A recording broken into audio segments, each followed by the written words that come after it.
Hola a todos y bienvenidos a este nuevo análisis. Hoy vamos a meternos de lleno en los primeros 8 versículos del libro del Apocalipsis.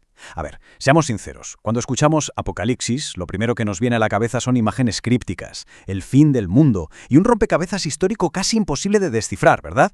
Pero, ¿y si le damos un giro radical a esa perspectiva? Lo que vamos a explorar hoy no es, para nada, un mensaje diseñado para dar miedo. Al contrario, es una respuesta profundamente humana, un consuelo dirigido directamente a un pueblo que lo estaba pasando verdaderamente mal. Vamos a descubrir el porqué. Para entender el tremendo peso emocional de este texto, fijaos en esta conexión tan profunda que os mostramos en pantalla. A la izquierda tenemos el clamor histórico de los israelitas en Egipto cuando Dios dice en el libro del Éxodo: «He visto la aflicción y he oído su clamor». Y a la derecha tenemos las oraciones desesperadas, urgentes, de los primeros cristianos en el Apocalipsis, preguntando: ¿hasta cuándo, Señor? O sea, el nivel de angustia es exactamente el mismo en ambas épocas. Hablamos de un pueblo oprimido rogando, suplicando, un poco de alivio. Y este es el marco comparativo clave de nuestro recorrido de hoy. Por un lado, tenemos a los israelitas aplastados por el yugo implacable del faraón en Egipto, y por otro, a los cristianos del primer siglo soportando una persecución brutal a manos del emperador romano Domiciano. El punto crucial aquí, la gran conclusión que debemos sacar, es que la respuesta de Dios a estos cristianos bajo el yugo de Roma es un reflejo exacto de cómo rescató a Israel de Egipto. Es como si la historia se repitiera, y con ella también la intervención divina. Pasamos así a nuestra primera sección. Ecos de un clamor, el paralelismo histórico del sufrimiento. Bien, lo primero y más importante que tenemos que hacer es redefinir el propio nombre del libro. La palabra griega original, apocalipsis, no significa para nada catástrofe final o predicciones aterradoras como solemos pensar casi siempre. ¿Qué va? Significa literalmente descubrimiento o el acto de desvelar. Imaginad por un momento una obra de arte gigantesca cubierta por un inmenso lienzo. La expectación está por las nubes, y de repente el artista retira la tela para mostrar su deslumbrante creación.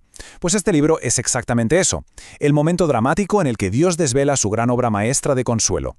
Y claro, para hacer llegar esta obra maestra hay toda una cadena de transmisión, una cadena de revelación muy deliberada. El mensaje fluye primero de Dios a Jesús, luego pasa a un ángel, de ahí al apóstol Juan, que estaba exiliado en la isla de Patmos, y finalmente llega al pueblo de Dios. Y un detalle interesantísimo aquí es el uso del ángel. Igual que el ángel del Señor se le apareció a Moisés en aquella zarza ardiente en medio del desierto para consolarlo, Dios vuelve a usar a un ángel aquí mismo para reconfortar a Juan. Nada de esto es casualidad. Toda esta inmensa carga emocional nos lleva, de forma supernatural, a la primera gran pregunta que estos creyentes que estaban siendo perseguidos sin piedad tenían en la cabeza. ¿Hasta cuándo no nos socorres? Era un grito directo, desesperado. Estaban pidiendo ayuda inmediata porque la situación era sencillamente insostenible. Vamos a la sección 2. ¿Cuándo nos socorres? La promesa de una respuesta inminente. La respuesta que nos da el texto es clarísima. Todo esto trata sobre, y cito textualmente, las cosas que deben suceder pronto. Pero ojo, hay que hacer una aclaración vital aquí. La palabra original en griego que traducimos como pronto, en realidad significa rápidamente o inmediatamente. Poneos en su lugar. Para una comunidad que está contra las cuerdas, Dios no les va a ofrecer un calendario de eventos para dentro de 20 siglos. Les está diciendo: ¡ánimo!, que ya estoy en camino para rescataros y hacer justicia sobre vuestros opresores. Ahora bien, para experimentar de verdad ese consuelo, hace falta pasar a la acción. El versículo 3 nos desglosa una bendición única en 3 pasos fundamentales. Primero, leer. Pensad que en aquella época las copias escritas escaseaban muchísimo, así que la lectura pública era vital. Segundo, oír. Pero no es oír pasivamente de fondo, no. Es escuchar con un deseo profundo de aprender. Y tercero, guardar. Es decir, proteger y poner en práctica esos mandamientos. Básicamente la bendición requiere que nos pongamos manos a la obra, aquí y ahora. Según avanzamos, surge una segunda pregunta, y la verdad es que es súper comprensible cuando estás sufriendo de esta manera. ¿Hasta cuándo no reconoces nuestro sufrimiento? La iglesia primitiva necesitaba sentir en el alma que todo ese dolor tan inmenso y tan dirigido no estaba cayendo en saco roto. Necesitaban la certeza de que alguien, ahí arriba, lo estaba viendo. Entramos así en la sección 3, promesa en el sufrimiento, el consuelo de la deidad en medio del caos. Fijaos bien en esta comparativa. ¿Por qué se enviaron estas cartas precisamente a las 7 iglesias de la provincia romana de Asia? Pues porque Asia era, literalmente, un polvorín. A la izquierda vemos que era la zona donde el culto obligatorio y fanático al César era más fuerte. Pero a la vez, a la derecha vemos que también era el bastión más sólido de todo el cristianismo primitivo. O sea, el choque de trenes era totalmente inevitable. Dios sabía perfectamente dónde estaba la batalla más cruda, y ahí mismo dirigió su consuelo. Y es justo en este entorno tan hostil donde aterriza un saludo poderosísimo de la Trinidad al completo, otorgando gracia y paz. Hay un detalle fascinante en cómo se describe al Padre, el que es y que era y que ha de venir. ¿Os suena de algo? Es la traducción exacta al griego del imponente «yo soy» que Dios pronunció ante Moisés en el Éxodo.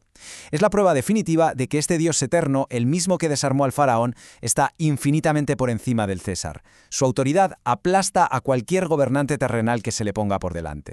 Claro, al ser conscientes de esa superioridad eterna, surge de forma natural la siguiente gran inquietud sobre el poder en el mundo material. ¿Hasta cuándo no tomarás el mando?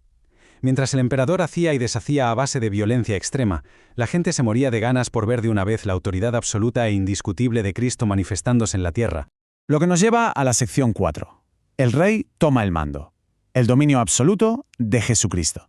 Aquí en los versículos 5 y 6 encontramos 3 títulos de autoridad absoluta que son sencillamente espectaculares. Primero, el testigo fiel, alguien que se mantuvo firme en la verdad de Dios hasta sus últimas consecuencias, hasta la muerte. Segundo, el primogénito de los muertos, dejando clarísimo que derrotó a la tumba y resucitó para no volver a morir. Y tercero, el soberano de los reyes de la tierra. Toma ya, una afirmación tajante de que quien manda de verdad en el mundo no es el emperador de Roma, sino Jesús. Él es quien tiene el poder supremo sobre la vida y la muerte. Y al recordar la grandeza de este rey, el texto se arranca con una canción de alabanza espontánea detallando lo que él ha logrado por nosotros. Nos dice que nos amó, y ojo, está en un tiempo verbal que indica una acción continua, es un amor que no para nunca. Nos lavó, quitándonos de encima el peso aplastante de nuestros pecados en la cruz, y la guinda del pastel, nos hizo reyes y sacerdotes. Esto es una pasada porque coge una comunidad marginada y pisoteada y los eleva a la realeza, cumpliendo la antigua promesa que Dios le hizo a Israel en el Sinaí. Pero seamos realistas. Por muchas promesas de amor y redención que tuvieran, al día siguiente la opresión diaria continuaba. Y eso provocaba una demanda de justicia durísima, pero totalmente comprensible. ¿Hasta cuándo no castigas a nuestros enemigos? Lógicamente, los que habían causado tantísimo dolor tenían que rendir cuentas tarde o temprano. Y aquí en el versículo 7 es donde entra la garantía de esa justicia. He aquí que viene con las nubes. A ver, en el contexto bíblico esto de venir en las nubes simboliza un juicio histórico inmediato sobre las naciones opresoras. Era la promesa de que a Roma le iba a caer un juicio temporal muy pronto. Pero al mismo tiempo es una flecha que apunta de forma maravillosa hacia ese evento final, la segunda venida, donde absolutamente todos los males del mundo serán corregidos de manera definitiva. Ahora bien, ante un mensaje de semejante calibre y con una persecución sin precedentes respirándoles en la nuca, quedaba una última necesidad profundamente humana. ¿Hasta cuándo no nos das tu garantía personal? Hacía falta un aval, una firma indudable de que todo esto iba en serio y era real. Y así llegamos a la última sección, la sección 5, la garantía del Alfa, el sello personal de Dios. Fijaos en estos títulos porque son definitivos. El mismísimo Señor interrumpe y toma la palabra. Soy el Alfa y la Omega, es decir, la primera y la última letra del alfabeto griego. Nos está indicando que Él es el principio absoluto y el punto y final de toda la historia humana.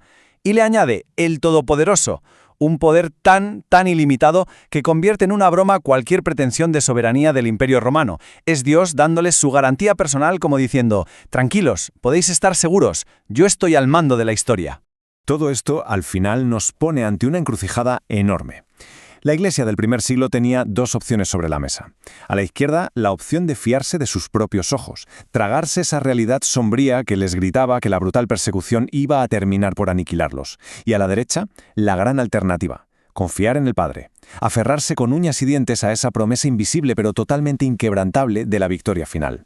Lo que nos lleva a esta conclusión tan rotunda. Hay una anécdota preciosa de dos niños discutiendo sobre el movimiento del Sol. Uno explicaba que su padre le había enseñado que la Tierra es la que gira, aunque pareciera justo lo contrario. El otro, tirando de la obviedad visual, le replica, pues yo prefiero creer lo que me dicen mis ojos. Pero el primer niño, sin dudarlo ni un solo segundo y con total firmeza, le responde, yo le creo a mi padre. Frente a problemas que nos sobrepasan y ante la evidencia del caos de nuestro día a día, la gran pregunta provocadora con la que debemos quedarnos en este análisis es esta. ¿Vamos a permitir que el miedo decida en qué creemos basándonos solo en lo que vemos o tendremos la valentía de confiar plenamente en lo que el Padre nos ha revelado? Muchas gracias por acompañarnos en esta exploración. Hasta la próxima.